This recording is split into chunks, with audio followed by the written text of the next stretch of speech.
Question number 2 कह रहा है एक त्रिभुज पी क्यू आर समकोण त्रिभुज है जिसका कोण P है तथा क्यू आर पर बिंदु M इस प्रकार स्थित है कि PM लंब है क्यू आर पर।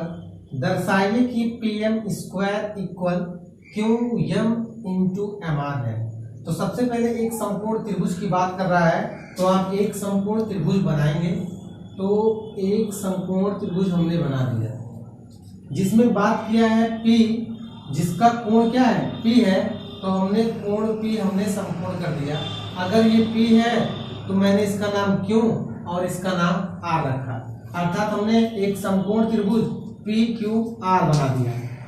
जिसका देखिए जिसका कोण P है, कोण P है, तो हमने PQR ड्रॉ कर दिया तथा QR पर यानी किस भुजा पर, यानी QR पर मध्य बिंदु, यानी यहाँ कोई मध्य बिंदु, देखिए इसका मध्य बिंदु ये ना होगा, इसका मध्य बिंदु, अब मध्य बिंदु क्या है यम है, इस प्रकार स्थित है कि PM लंब है, यानी इसकी बात कर रहा है। तो हमने इसको क्या किया, ऐसे मिला दिया, यानी PM लंब है किस पे, QR पर।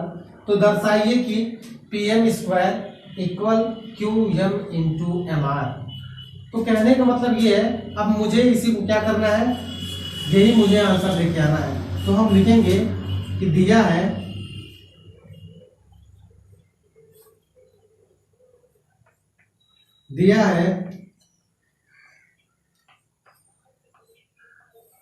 समकोण त्रिभुज, दिया है समकोण त्रिभुज QPR। देखिए समकोण त्रिभुज QPR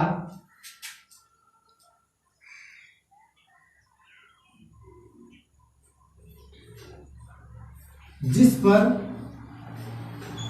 पर PM लंब है QR पर, ये दिया है। और मुझे सिद्ध करना है क्या, मुझे सिद्ध करना है कि PM का स्क्वायर इक्वल QM इंटू, देखिए QM इंटू MR। ये क्या करना है, मुझे सिद्ध करना है।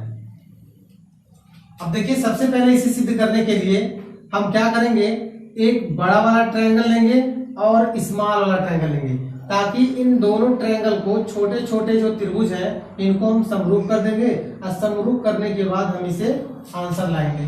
तो देखिए कैसे, सबसे पहले बड़ा वाला ट्रायंगल लेते हैं। अब बड़ा वाला ट्रायंगल क्या है, QPR है, तो लेंगे त्रिभुज QPR तथा छोटा वाला ट्रायंगल क्या है, छोटे वाले ट्रायंगल में क्या है M समकोण है, तो M तो बीच में रहेगा, M समकोण है। उसके बाद बात कर रहा है Q की, तो Q यहां हो गया और P यहां हो गया। क्यों, क्योंकि छोटा वाला ट्रायंगल है QMP, तो हमने QMP छोटा वाला ट्रायंगल लिया है, और एक बड़ा वाला ट्रायंगल हमने लिया है त्रिभुज QPR, बड़ा वाला ट्रायंगल। यानी हमने एक बार बड़ा वाला ट्रायंगल लिया है और एक बार छोटा वाला ट्रायंगल लिया है यहां। अब इसमें हम देख रहे हैं कि कोण P इक्वल कोण M के, कैसे, देखिए बड़े वाले ट्रायंगल में P वाले पे बन रहा है 90 अंश, यानी कोण P इक्वल हो जाएगा, और छोटे वाले ट्रायंगल में बन रहा है M पर 90 अंश, तो हो जाएगा कोण M। तो कोण P इक्वल है कोण M के, क्यों, क्योंकि दोनों 90 अंश के हैं, इसीलिए समकोण से है।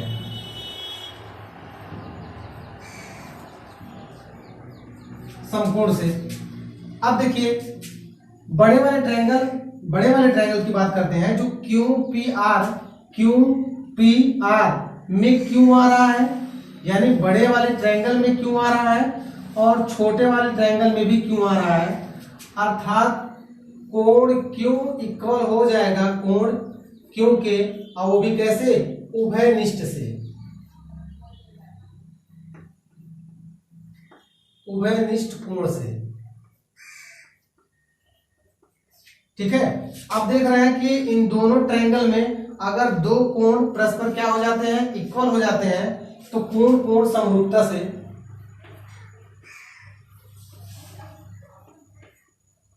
कोण कोण समरूपता से त्रिभुज QPR त्रिभुज QPR समरूप हो जाएगा त्रिभुज QMP के। ये हो गया समीकरण नंबर 1। क्लियर, ये आया। अब हमने एक बड़े वाले ट्रायंगल को छोटे वाले ट्रायंगल से हमने क्या कर दिया, समरूप कर दिया। अब हम क्या करेंगे, इस ट्रायंगल को बड़े वाले ट्रायंगल के साथ समरूप करेंगे। तो बड़ा वाला ट्रायंगल क्या है, QPR, तो हम यहां लिखेंगे कि त्रिभुज QPR तथा छोटा वाला ट्रायंगल लेंगे यम। देखिए मिड यम पे देखिए 90 अंश यहां बन रहा है, तो सबसे पहले यम को हम बीच में लिखेंगे और मुझे आवश्यकता दोनों में कॉमन क्या मिल रहा है, आर। तो आर हमने इस साइड में लिखा है, तो अर्थात आर इस साइड में रहेगा। और बात चल रही है पी की, तो हम पी लेंगे इधर। बात समझ आई। देखिए छोटा वाला ट्रायंगल QMR, छोटा वाला ट्रायंगल देखिए PMR, तो हमने PMR लिया। और बड़ा वाला ट्रायंगल है देखिए बड़ा वाला ट्रायंगल QPR, तो बड़ा वाला ट्रायंगल QPR। देखिए P इसमें 90 अंश है, M 90 अंश है, इसीलिए हमने इन्हें क्या रखा है, बीच में रखा है। और R इस साइड पे है, तो हमने R को इस साइड लिख दिया।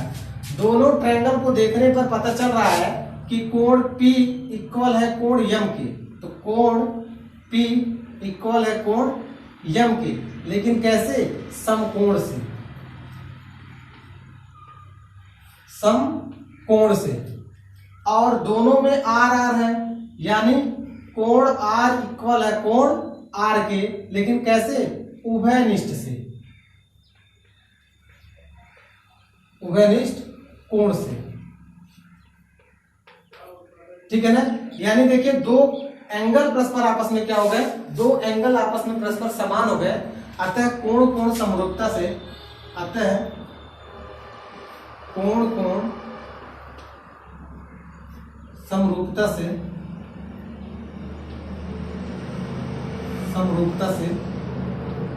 कोण कोण समरूपता से ये दोनों ट्रायंगल क्या हो जाएंगे, आपस में समरूप हो जाएंगे। यानी QPR ये वाला ट्रायंगल समरूप हो जाएगा इस वाले ट्रायंगल के, यानी PMR के। समीकरण नंबर क्या हो गया, 2 हो गया। आप एक चीज नोटिस कर रहे होंगे कि एक बार बड़ा वाला ट्रायंगल समरूप हो गया छोटे वाले ट्रायंगल के, फिर एक बार बड़ा वाला ट्रायंगल समरूप हो गया इस छोटे वाले ट्रायंगल से। यानी दोनों छोटे छोटे जो ट्रायंगल है, जो दोनों छोटे छोटे त्रिभुज है, वो आपस में क्या हो गए, सिमिलर हो गए, यानी समरूप हो गए। तो हम लिखेंगे छोटा वाला ट्रायंगल क्या है, छोटा वाला ट्रायंगल हमने यहाँ लिखा है QMP।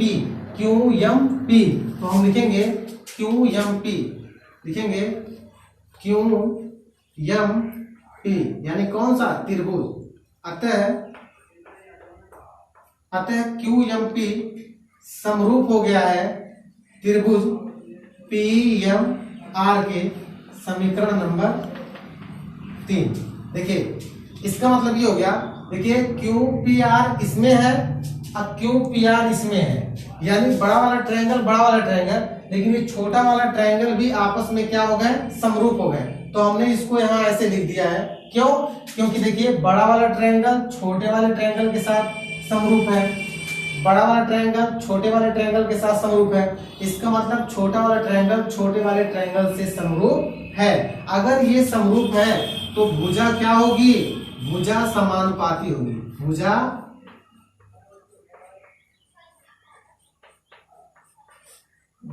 समानुपाती होंगी। अगर भुजा समानुपाती होंगी है QMP, तो यहाँ लिखा है QMP, ये वाला त्रिभुज लेना है। अब मुझे PMR लेना है, यानी PMR इस ट्रायंगल की बात है, इस ट्रायंगल की, यानी दोनों समकोण त्रिभुज मुझे बनाने हैं। तो दोनों समकोण त्रिभुज हमने क्या किया, बना दिया। दोनों समकोण त्रिभुज हमने बना दिया। क्लियर। जिनमें से दोनों समकोण त्रिभुज में यम देख रहे हैं, यम जो है वो समकोण है, अर्थात दोनों में हम यम समकोण करेंगे, दोनों में यम क्या हो गया, समकोण हो गया। और देखिए इस पर जो है आर यहाँ है तो आर आप यहाँ लिखेंगे, इसमें क्यू इधर है तो यहाँ क्यू लिखेंगे। अब देखिए क्यू यम हमने यहाँ लिखा, क्यू यम तो पी क्या हो सकता है, अर्थात ये जो पॉइंट रहा होगा पी रहा होगा, इसमें एम आर लिखे हैं, इसमें एम आर लिखे हैं, अर्थात पी पॉइंट कहीं यहाँ रहा होगा तो पी पॉइंट यहाँ है। क्लियर। अब आप देख रहे होंगे अगर भुजाएं परस्पर समानुपाती हैं, किसमें, त्रिभुज क्यू एम पी तथा त्रिभुज पी एम आर में अगर ये समरूप है तो इनके भुजा का अनुपात परस्पर क्या होगा, समानुपाती होगा। लेकिन इससे पहले हम देखेंगे मुझे चाहिए क्या, मुझे पीएम चाहिए, यानी पीएम मुझे मिलेगा यहाँ, यानी इस भुजा क्या हो सकता है, मुझे क्यूएम चाहिए तो क्यूएम मुझे मिलेगा इस भुजा से, यानी ये भुजा हो सकता है, और मुझे चाहिए एम आर तो मुझे एम आर मिलेगा इस भुजा से, मुझे इस भुजा क्या हो सकता है। अब मुझे इस क्यू पी आवश्यकता नहीं है, न तो पी आर की आवश्यकता है, तो हम ये वाला भुजा समानुपाती कर देंगे इस वाले भुजा से, यानी क्यू एम बटे हो जाएगा पी एम, तो लिखेंगे क्यू एम बटे हो जाएगा पी एम इक्वल, और ये वाली भुजा इक्वल हो जाएगी इस भुजा की, यानी पी एम बटे आर एम, यानी हो जाएगा पी एम बटे आर हो जाएगा, पी एम से पी एम में मल्टीप्लाई होगा प्यारे, तो पी एम स्क्वायर हो जाएगा, और ये क्यू एम है तो क्यू एम मल्टीप्लाई में यहाँ जाएगा तो इंटू एम आर हो जाएगा। यही आपका क्या हो गया, आंसर हो गया। तो अगर ऐसे ही आपको क्वेश्चंस को सॉल्व करने हैं तो बहुत आसान आसान वाले क्वेश्चंस हैं, इन्हें थोड़ा सा पेशेंस से आप लगाएंगे तो क्वेश्चंस को बहुत आसान तरीके से सॉल्व कर पाएंगे। तो दोस्तों मिलते हैं नेक्स्ट वीडियो में, तब तक के लिए बाय बाय। नेक्स्ट वीडियो में, तब तक के लिए बाय बाय।